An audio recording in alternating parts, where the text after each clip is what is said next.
সকলকে নমস্কার। Exam update YouTube চ্যানেলে আপনাদের সবাইকে স্বাগত। আজকে আমি আবার আলোচনা করতে যাচ্ছি ক্লার্কশিপ 2023 প্রিলিমস এবং ফাইনালের এক্সপেক্টেড কাট আপের ব্যাপারে। আমি আগেও একটি ভিডিও বানিয়েছিলাম কাট আপ রিলেটেড ডিসকাশনের জন্য, কিন্তু আপনারা অনেকেই দেখছি বিভিন্ন ভিডিওতে কমেন্ট সেকশনে কমেন্ট করছেন, বিভিন্ন ভিডিওর কমেন্টে, যে আমার এত নাম্বার আছে, যে আমার কি ফাইনাল সিলেকশন হবে, বা কত নাম্বার দরকার মেইনসে, তাহলে আমার এই পোস্ট পাবো, সেক্রেটারিয়েট পাবো, রিজিওনাল পাবো। আপনাদের মনে এখনো অনেক কোয়ারিজ আছে। তো আমি আজকে আবার ভালো করে ডিটেলসে অ্যানালাইসিস করে দিচ্ছি, বলে দিচ্ছি। অনেকেই দেখলাম কমেন্ট করছেন, তো আমার মনে হলো যে একবার আবার আরেকবার বলে দেওয়া উচিত এক্সপেক্টেড কাট অফের ব্যাপারে, বা মেইনসে কত টার্গেট করবেন, কোন পোস্টে কেমন কাট অফ যেতে পারে। তো এইসব নিয়ে একটা আলোচনা আমি আবার করে দিচ্ছি। যাদের মনে এখনো শঙ্কা আছে তারা ভিডিওটি অবশ্যই দেখুন। এক্সপেক্টেড কাট অফের এবং ফাইনাল এক্সপেক্টেড সেভ স্কোরের একটা ভিডিও পোস্ট ওয়াইজ। তো প্রথমেই আমি বলি যে প্রিলিমস আমি 2019-এও দিয়েছিলাম। যারা পুরনো ভিডিও দেখেছেন তারা জানেন, যারা নতুন দেখছেন তাদের জন্য আমি আবার বলে দিচ্ছি যে 2019-এ আমি প্রিলিমস পাশ করি, মেইনস দিই, মেইনসের পরে আমার ফাইনাল সিলেকশন হয় না। তো অনেকেই যারা হয়তো জানেন যে 2019-এ মোটামুটি 7,200টা ভ্যাকেন্সি ছিল, আর এবার শোনা যাচ্ছে 8,000 প্লাস ভ্যাকেন্সি আছে, 8,000 তো আছেই। তো ভ্যাকেন্সির একটা পার্থক্য আছে, এই বছরে ভ্যাকেন্সি কিন্তু বেড়েছে। 2019-এ 7,200 থাকা সত্ত্বেও কিন্তু ফাইনাল সিলেকশন হয়েছিল 6,800 জনের মতো সম্ভবত। কি কারণে হয়তো আমার ঠিক জানা নেই, যে হয়তো ভ্যাকেন্সি কমে গিয়েছিল। আবার অনেকে টাইপিং এ ফেল করেছিল, পরে আবার অনেককে ডেকে টাইপিংও করানো হয়েছিল। তবে আমি যা খবর শুনেছিলাম যে 6,800 জনের মতো ফাইনাল সিলেকশন হয়েছিল। তো গতবারের যে কাট অফটা গিয়েছিল সেটা একবার আপনাদের দেখিয়ে দিই। জেনারেলে ছিল 65, OBC A 43, OBC B 56.33, SC 48.67 এবং এসটি 29.67। এবার গতবারের সঙ্গে এবারের প্রথম যে পার্থক্যটা, ভ্যাকেন্সিটা একটা পার্থক্য আছেই। প্রায় 800 800টা ভ্যাকেন্সি প্রায় মোটামুটি বেশি আছে।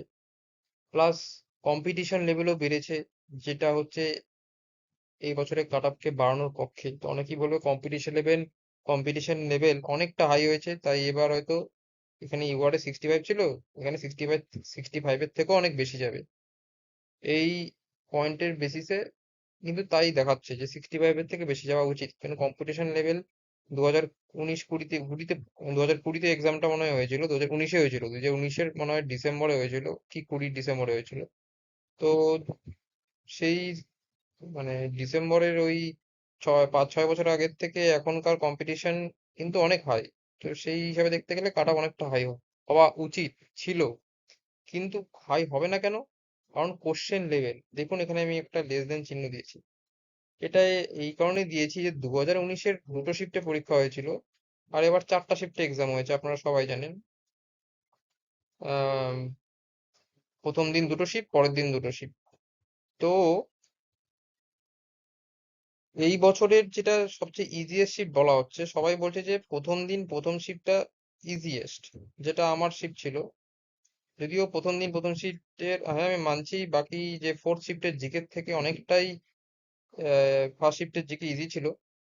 কিন্তু আমার ফার্স্ট শিফটের ইংলিশকে কিন্তু মডারেট মনে হয়েছে, অনেকটাই মডারেট মনে হয়েছে। আর অঙ্ক যে 4টা শিফটেরই দেখেছি আমি, আমি অন্য অন্য অন্য পরীক্ষাও দিই অঙ্কের, আমার অঙ্কটা অতটা টাফ হয়তো লাগেনি বা লাগে না, কিন্তু পিএসসি যে লেভেলের কোশ্চেন করে তার অনুযায়ী কিন্তু অঙ্কের 4টা শিফটেরই স্ট্যান্ডার্ড ছিল। তো যাই হোক, তো ওই প্রথম যে শিফটটা, যেটা এই বছরের ইজিয়েস্ট শিফট বলা হচ্ছে, সেটাকে যদি ইজিয়েস্ট মেনেও নি, এই 2019-এ দুটো শিফট হয়েছিল, ফার্স্ট শিফট আর সেকেন্ড শিফট। সেকেন্ড শিফটটা ফার্স্ট শিফটের তুলনায় একটু টাফ হয়েছিল বলা যায় সেই বছর। তো বেশি না, ওই 4-5 নম্বরে হয়তো পার্থক্য থাকবে। তো এই যে ফার্স্ট শিফটটিও এই দুটো শিফট থেকে প্রচুর টাফ, এই জন্য আমি লেস দেন চিহ্ন দিয়েছি 2019-এর রেসপেক্টে, কারণ এতটা টাফ ছিল। এই বছরের অ্যাভারেজ স্কোর আর এই বছরের অ্যাভারেজ স্কোরের মধ্যে অনেক পার্থক্য থাকবে। আপনারা দেখবেন কোশ্চেন লেভেল স্ট্যান্ডার্ড কিন্তু অনেকটাই হাই। ইংলিশের স্ট্যান্ডার্ড অনেকটা আপ হয়েছে, জিকে স্ট্যান্ডার্ড অনেকটা আপ হয়েছে। ইংলিশ আর জিকেটাই কোশ্চেনের লেভেল অনেক চেঞ্জ করে দিয়েছে 2019-এর থেকে 2023-এর যে পিএসসি ক্লার্কটা। তো এটা একটা বড় ফ্যাক্টর। এই ফ্যাক্টর গুলো কিন্তু আহ মানে মেইন কাট অফ নির্ধারণের জন্য একটি মেইন পয়েন্ট। আর অনেকেই বলছেন পিএসসি মিসেলেনিয়াসের যে কাট অফটা বেরিয়েছে সেটার রেসপেক্টে কিন্তু আপনারা পিএসসি ক্লার্কশিপের তুলনা করছেন। হ্যাঁ, পিএসসি মিসেলেনিয়াসের কাট অফটা সত্যি মানে ভয়ঙ্কর টাইপের কাট অফ গিয়েছে। 145 জেনারেল, এসসি, ওবিসি বির মানে তিনজনই, তিনটা ক্যাটাগরিরই মানে সেম 145 গিয়েছে। আর 141 মনে হয় এসসির ছিল বোধহয়। তো এখন মিসেলেনিয়াসের সঙ্গে তুলনা করলে চলবেই না, কারণ মিসেলেনিয়াসের কোশ্চেন লেভেল ক্লার্কশিপের ধারে কাছে ছিল না, অনেক ইজি ছিল। প্লাস মিসেলেনিয়াসে ইংলিশ ছিল না। এই দুটো হচ্ছে ফ্যাক্টর। প্লাস মিসেলেনিয়াসের ভ্যাকেন্সি একদম কম ছিল, 600-700টা ভ্যাকেন্সি। আর আপনারা তো মার্কসটা দেখেছেন কত মার্কস উঠেছে, কারণ কোশ্চেন লেভেল ইজি ছিল। যারা কিছু পড়েনি, সেরকম পড়ে যায়নি, তারাও 120 125 প্লাস পেয়ে বসে আছে। তো কোশ্চেন লেভেল, জিকের লেভেল, অঙ্কের লেভেল অনেকটা ইজি ছিল, প্লাস ইংলিশ ছিল না। এটা হচ্ছে মেইন ফ্যাক্টর ছিল। তো এবার যদি 2023-এর কাট অফের কথা বলি, আমি আগেও বলেছি আবারও বলে দিচ্ছি, যারা দেখ যারা দেখেননি তাদের জন্য। তো 2023 যেটা 24-এ পরীক্ষা হলো সেপ্টেম্বরে, সেটার যদি কাট অফটা আমরা দেখি, সেপ্টেম্বর না তো নভেম্বর মনে হয় হয়েছিল পরীক্ষা, নভেম্বর হয়েছিল পরীক্ষা। জেনারেলের জন্য কাট অফ আমি বলেছিলাম 50 থেকে 54, এইবারও তাই রাখছি, 50 থেকে 54ই রাখছি। আর ম্যাক্সিমাম যেতে পারে 55 +-2। এটা প্লাসের দিকে থাকার সম্ভাবনা কম, মাইনাসের দিকে থাকার সম্ভাবনা বেশি। মানে ম্যাক্সিমাম আমি ধরছি 55, তার বেশি ক্রস করা উচিত না। যা যদি সমস্ত প্রেডিকশনটাই কিন্তু 8,000 ভ্যাকেন্সির উপরে করা। এখন যদি পিএসসি দুম করে 1,000 1,500 ভ্যাকেন্সি কমিয়ে দেয়, তাহলে কিন্তু এটা থাকবে হয়তো না, এই কাট অফ মিলবে হয়তো না। বা যদি ভ্যাকেন্সি এর থেকে বেড়ে যায় 8,000 থেকে, তাহলে হয়তো এর থেকে কমও যেতে পারে। আমি 8,000 ভ্যাকেন্সি তৈরি করছি, আর এটাও ধরে নিচ্ছি যে মিনিমাম 70,000 প্লাস মেইনসে কল করবে। 70K, 70,000 প্লাস মেইনসে কল করবে।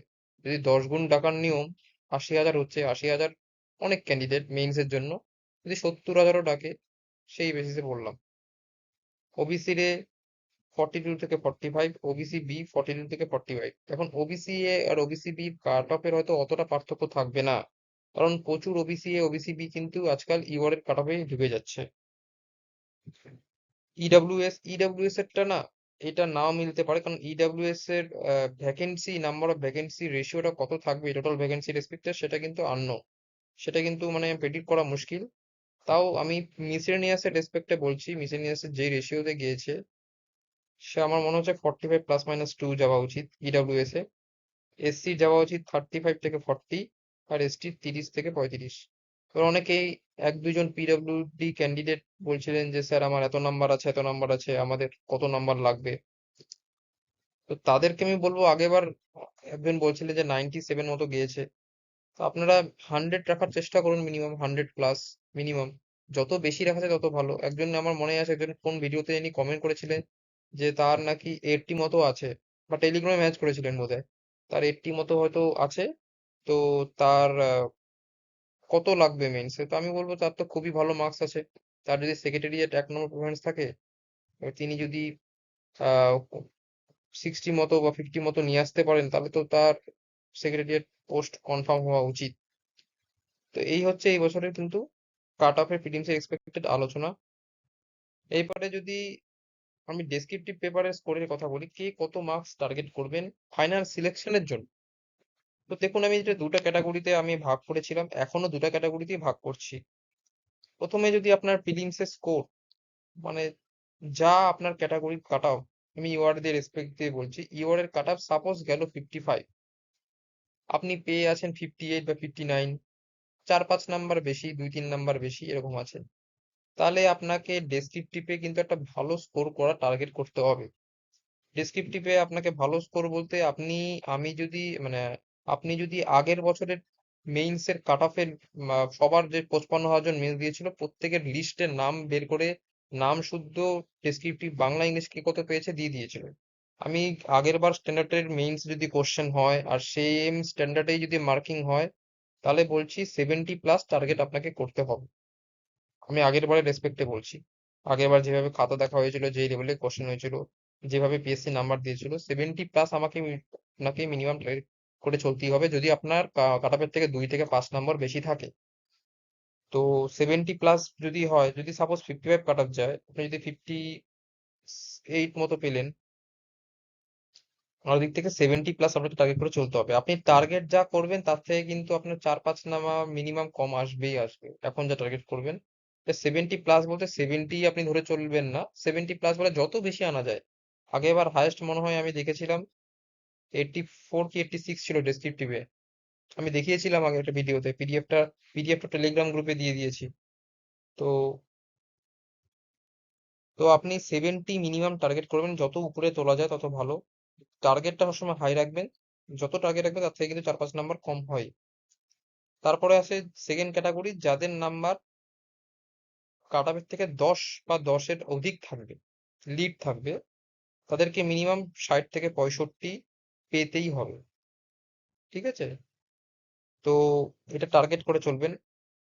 আমি বলছি 10 বেশি, সাপোজ 55 কাট অফ গিয়েছে জেনারেলের, আপনি 65 বয়ে বসে আছেন, তো আপনি ভিডিও দেখে বললেন না 65 যদি ডেসক্রিপটিভে নাম্বার তুলি তাহলেই তো আমার কনফার্ম, একদম না। এটা আমি বলছি একটা সেফ স্কোরের জন্য, আপনার টার্গেট সবসময় হবে 70+। যেটা বলছি আপনি ধরে রাখুন আগেরবার স্ট্যান্ডার্ড ধরলে আপনি যেই হন না কেন, আপনি কাট অফের থেকে যদি 20 নম্বরও বেশি পান, বা আপনি 2 নম্বরও বেশি পান, বা 1 নম্বরও বেশি পান, আপনার টার্গেট হবে 75-এর আশেপাশে, 75+ নাম্বার আপনাকে মেইনসে তুলতে হবে। এটা আপনার টার্গেট নিয়ে চলতে হবে, আপনি যতই নাম্বার লিড থাকুন না কেন। আমি নিজস্ব দেখেছি আমার কাট অফের থেকে আগেরবার 5 নাম্বার মতো লিড ছিল, 5 নাম্বার মতো আমার হয়নি। আমার মেইনসে নাম্বার ছিল 62, আমার হয়নি সিলেকশন। ইউআর ক্যাটাগরি থেকে বিলং করি আমি। একটি ক্যান্ডিডেট লিস্টে দেখেছিলাম আমি, যে সে কাট অফের থেকে মাত্র 2 নাম্বার লিডে ছিল, 2 নাম্বার, মাত্র 2 নাম্বার। সে বেঙ্গলিতে পেয়েছিল 41, ইংলিশে পেয়েছিল 40, রিজিওনালের পোস্ট নিয়ে বেরিয়ে গিয়েছিল। রিজিওনাল না, সরি, ডিরেক্টরেট। সে ডিরেক্টরেটে পোস্ট নিয়ে বেরিয়ে গিয়েছিল। আবার আমি এরকমও দেখেছি, আগের একটা ভিডিওতে আমি দেখিয়েছি, যে একজন কাট অফের থেকে প্রায় মোটামুটি 10-11 নাম্বার লিডে ছিল। আগেরবার 65 কাটা ছিল, 75-76 মতো হতো পেয়েছিল, আমার ঠিক মনে নেই কত। সে বেঙ্গলিতে পেয়েছিল সম্ভবত 35 মতো, 35 মতো পেয়েছিল বেঙ্গলিতে। ইংলিশে পেয়েছিল 9। তো এইখানে কিন্তু তার অনেক নাম্বার কমে গিয়ে তার ওভারঅল নাম্বারটা যেটা ছিল, আমার যতদূর মনে আছে, উম তার ওভারঅল নাম্বারটা ছিল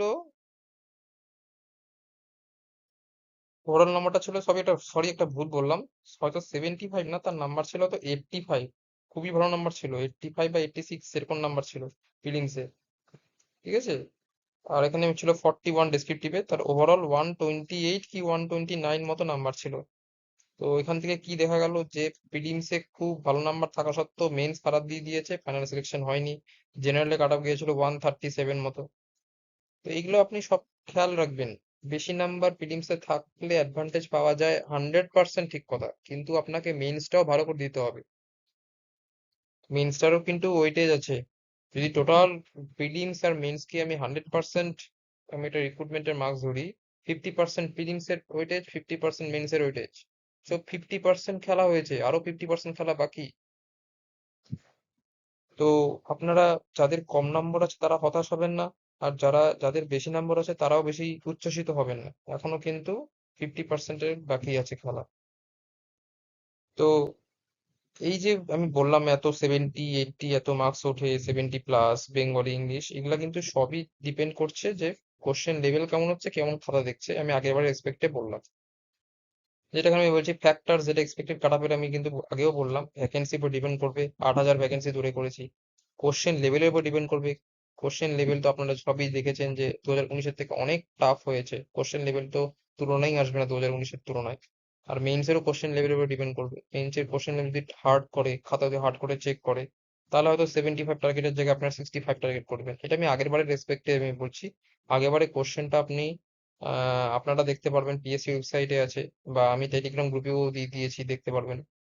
আর কম্পিটিশন লেভেলটা হাই হয়েছে আমি মানছি, কিন্তু এই দুটো পয়েন্টের ওয়েট এতটা বেশি যে এইটার বেশি হওয়া সত্ত্বেও এই দুটো এই দুটার ফ্যাক্টরের যে কন্ট্রিবিউশন অনেকটা হাই হয়ে গেছে, যার জন্য হয়তো কাট লো যাওয়ার কথা প্রিলিমসে। আর মেইনসের ডেসক্রিপটিভ পেপার এখন কেমন কেমন লেভেলের সেট করছে, কোশ্চেন লেভেল কেমন হচ্ছে, সেটার উপর ডিপেন্ড করবে। আমি সব আগের বারের রেসপেক্টেই বললাম। তো আমারও যা মনে হয় আগের বারের রেসপেক্টেই সব ঘোরাফেরা করবে, সেই লেভেলেই হয়তো কোশ্চেন হবে, আর সেইভাবেই হয়তো মার্কিং সিস্টেম চলবে। আর মেইনসে কিন্তু একটু বেশি নাম্বার টার্গেট করবেন ভালো করে, কারণ মেইনসটা একটু ভাগ্যেরও ব্যাপার আছে, কে খাতা দেখছে তার উপর ডিপেন্ড। আপনি খুব ভালো লিখলেন, এখন কে খাতা দেখছে তারও তো পছন্দ নাও হতে পারে। আবার ধরুন আপনি মনে করছেন যে আপনার একটু পরীক্ষাটা খারাপ হয়ে গেছে, এবার যার কাছে খাতা গিয়েছে সে হয়তো আপনাকে বেশি নাম্বার দিয়ে দিল, পড়ে ভালো লাগলো। এটা একটু ভাগ্যের উপর ডিপেন্ড করছে মানছি, কিন্তু অনেকে বলে যে খুব একটা পার্সিয়ালিটি হয়, এ হয়। আগের বারের স্কোর গুলো দেখে কিন্তু আমার মনে হয়নি খুব একটা পার্সিয়ালিটি হয়েছে। আমার নাম্বার যেটা পেয়েছি আমি ডেসক্রিপটিভে, সেটাতে আমার মনে হয়নি একদমই। অনেকে বলেছে, অনেকের মনে হয়েছে, হতে পারে। তো আমি যে নাম্বারটা পেয়েছি সেটা আমি ডিজার্ভ করি, আমি মনে করি। তো আমার আমার সিলেকশন হয়নি ঠিকই, কিন্তু আমি যে মেইনস এর নাম্বারটা পেয়েছি 62 মতো, সেটা কিন্তু আমি ডিজার্ভ করি। ইংলিশটা আমার খারাপ হয়েছিল, ইংলিশটা কম এসেছিল। তো এই হচ্ছে আজকের আলোচনা। আর এবার আসি কোন পোস্টে কত টার্গেট করবেন, কত কাট আপ যেতে পারে। দেখুন, আপনারা সবাই জানেন যে সেক্রেটারিয়েট সবচেয়ে টপ মোস্ট পোস্ট, তারপরে ডিরেক্টরেট, তারপরে রিজিওনাল। পোস্টিং এর ব্যাপারে কোথায় কোথায় পোস্টিং হয়, আপনার স্যালারি কত হয় কোন পোস্টের, সব পোস্টেরই অ্যাকচুয়ালি স্যালারি সেম। আমি এটার একটা ভিডিও বানিয়েছি। তো সেক্রেটারিয়েটে কিন্তু আগেরবার 1200 মতো ভ্যাকেন্সি ছিল। এইবার যদি সেক্রেটারিয়েটে আমি এই যে খারাপটা বলছি, এটা 1000+ ভ্যাকেন্সি ধরে বলছি। ডিরেক্টরে তো 1000+, আর রিজিওনালে যদি 8000 ভ্যাকেন্সি থাকে, তো 2000 যদি এখানে চলে যায়, তাহলে 5 থেকে 6000 মতো রিজিওনাল বাজেট আছে। এটা একটা এক্সপেক্টেড।